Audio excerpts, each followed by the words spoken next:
नमस्कार, मैं हूं अनुज। आज के मुख्य समाचार में आपका स्वागत है। प्रदूषण रोधी देशव्यापी नीति की जरूरत। दुनिया के सबसे प्रदूषित शहर बने दिल्ली के जानलेवा प्रदूषण पर चिंता जताते हुए सुप्रीम कोर्ट ने उसे लोगों के स्वास्थ्य के लिए खतरा बताया और राज्य सरकारों को लताड़ते हुए कहा कि एक दूसरे पर दोषारोपण बंद कर पराली जलाने पर तत्काल रोक लगाएं। दिल्ली में बढ़ते प्रदूषण का संज्ञान सुप्रीम कोर्ट ने वकील महेश चंद्र मेहता की 1986 की जनहित याचिका के बाद से लेना शुरू किया था। उसके बाद 1991 से आज तक सुप्रीम कोर्ट ने सरकारों को ईंट के भट्ठों पर रोक लगाने, बसों और ऑटो रिक्शा को डीजल की जगह गैस से चलाने और दिन के समय मालवाहक ट्रकों का प्रवेश रोकने जैसे कदम उठाने के लिए विवश किया, जिनसे वायु प्रदूषण से कुछ साल राहत मिलने के बावजूद वह निरंतर बढ़ता गया।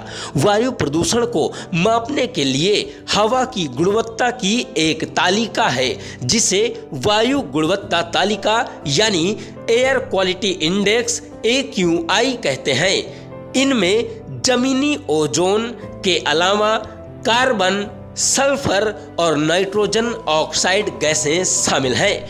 पांचवें प्रदूषक तत्व वे घातक कण हैं जो हमारे बालों से भी 5 से 28 गुना महीन होने के कारण नग्न आंख से नजर नहीं आते। 10 से लेकर 2.5 माइक्रोमीटर और उससे महीन आकार वाले इन कणों को PM10 और PM2.5 कण कहते हैं। PM2.5 कण मुख्य रूप से डीजल और दूसरे जीवाश्म ईंधनों के धुएं में पाए जाते हैं।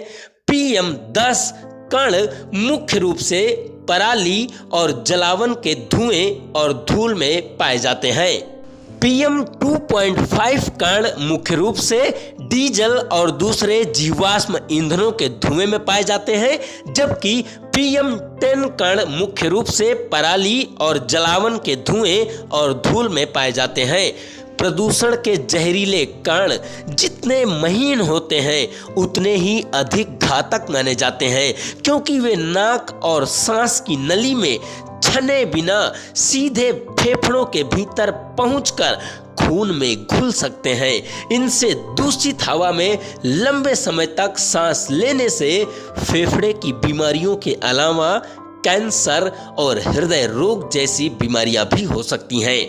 विश्व स्वास्थ्य संगठन के अनुसार हवा में PM2.5 कणों की सुरक्षित मात्रा 5 माइक्रोग्राम प्रति वर्ग मीटर है, पर हाल में दिल्ली के आनंद विहार में PM2.5 का औसत घनत्व 290 प्रति वर्ग मीटर था, जो विश्व स्वास्थ्य संगठन की सुरक्षित सीमा से 58 गुना ज्यादा होने के कारण अत्यंत घातक है। PM10 कणों की सुरक्षित सीमा 15 माइक्रोग्राम प्रति वर्ग मीटर है, जबकि आनंद विहार में यह 999 ग्राम तक पहुंच चुकी है, जो विश्व स्वास्थ्य संगठन की सुरक्षित सीमा से 66 गुना अधिक होने के कारण भयावह है। वायु प्रदूषण केवल दिल्ली NCR में ही नहीं, उत्तर भारत के लगभग सभी छोटे बड़े शहरों में गंभीर समस्या बन चुका है। विज्ञान पत्रिका द लॉन्सेट द्वारा कराए गए एक अध्ययन के अनुसार वायु प्रदूषण से भारत में हर साल 16.7 लाख लोग मर रहे हैं, जो कोविड महामारी से 3 साल में हुई मौतों से 3 गुना अधिक है। परंतु वायु प्रदूषण से हो रही मौतों पर एक दूसरे को दोष देने के सिवा कुछ नहीं होता।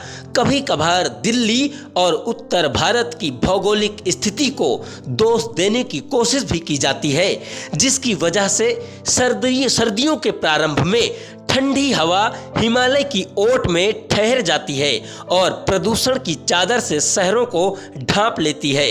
पर भौगोलिक स्थिति बदलना तो हमारे हाथ में है नहीं, केवल अपने रहन सहन को भौगोलिक स्थिति के अनुरूप बनाने की कोशिश की जा सकती है।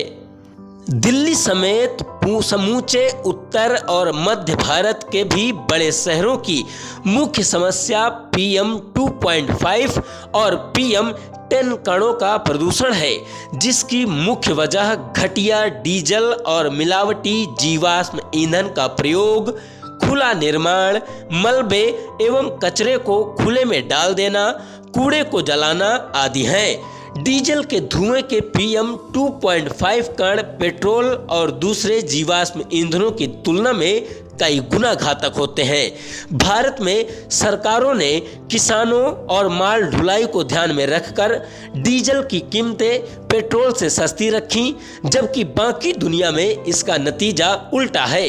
नतीजतन कार निर्माताओं ने डीजल कारें अधिक बनाई, ऊपर से बिजली की कटौती के समय पंखे AC चलाने के लिए डीजल के जनरेटरों का प्रयोग बढ़ा। अब डीजल उतना सस्ता नहीं है, पर जो वाहन और जनरेटर बाजार में हैं, उनसे निकलने वाले PM 2.5 प्रदूषण पर अंकुश लगाने के लिए युद्ध स्तर पर देशव्यापी नीति बनाए जाने की जरूरत है। वाहनों की बढ़ती संख्या को देखते हुए दिल्ली जैसे शहरों में उनका तेजी से बिजलीकरण करने की घड़ी आ गई है। इसकी शुरुआत सरकारी और दूतावासों के वाहनों से होनी चाहिए। बिजली बनाने के लिए सिंगरौली जैसे क्षेत्रों का दम कोयले के धुएं से घोंटने की जगह सौर ऊर्जा का विकास होना चाहिए। ओट लेने के लिए लोगों को कोयले से बनी दम घोटू बिजली मुफ्त देने की जगह सौर पैनल लगाने के लिए सब्सिडी देनी चाहिए, जिनसे बनने वाली बिजली के बराबर बिजली मुफ्त दी जा सकती है। इससे वातावरण भी बेहतर होगा और ओट भी मिलेंगे।